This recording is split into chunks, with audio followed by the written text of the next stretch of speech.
WWEAlfred KonuwaFeatured columnist November 25, 2017 Credit WWE.com is ending 2017 with a bang, as a combination of surprising releases, debuts and returns has given a new look to the Raw and SmackDown Live rosters headed into the new year. And though the promotion is just days removed from Survivor Series, there are already major angles in place that are sure to culminate in an exciting Clash of Champions pay-per-view.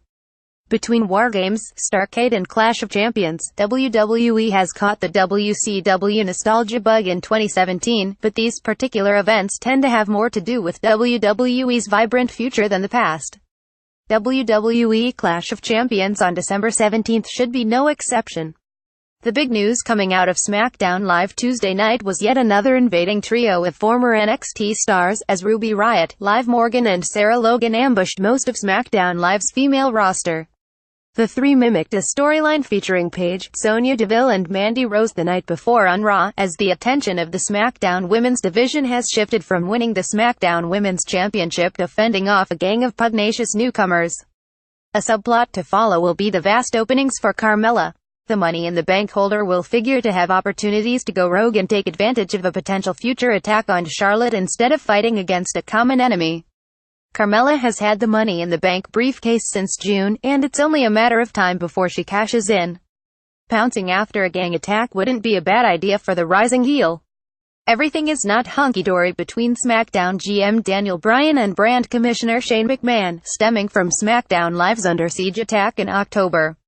Bryan has publicly expressed disappointment in being left out of the executive decision to invade Raw, and tensions have continued to boil over as Bryan recently upended McMahon's decision to fire Sami Zayn and Kevin Owens. There continues to be a growing possibility that Bryan, or even McMahon, could turn heel as a result of these tensions, which could also give way to Bryan's previously unlikely in-ring return.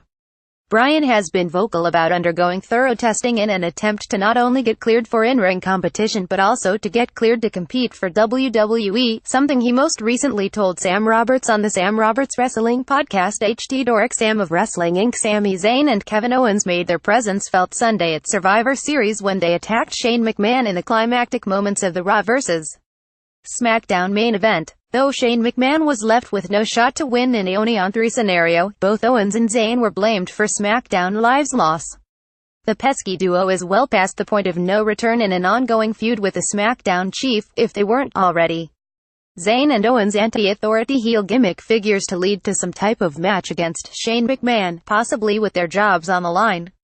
This could set the stage for the aforementioned heel turn of Daniel Bryan, who could make for an entertaining addition to the best friend battery of Owens and Zayn. On paper, and even through some of those campy vignettes, the Bludgeon Brothers don't seem to have much of a ceiling as a tag team. Still, Harper and Rowan have proved to have chemistry in the past as members of the Wyatt family and make a formidable duo as a big-man tag team. The tandem overachieved on their debut.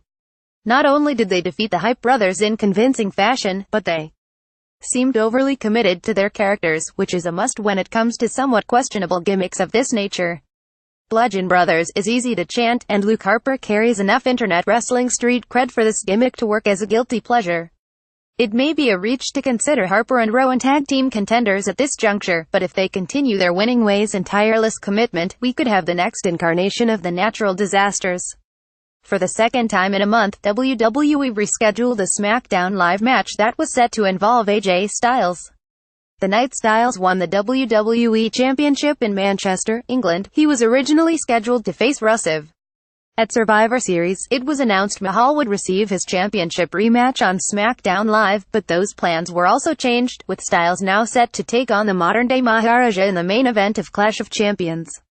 It's anybody's guess where WWE stands on Mahal. Will he regain the WWE Championship, thus resuming the ongoing push of the hit-or-miss Maharaja? Has WWE moved on the way it has done with 90% of WWE superstars who become first-time world champions?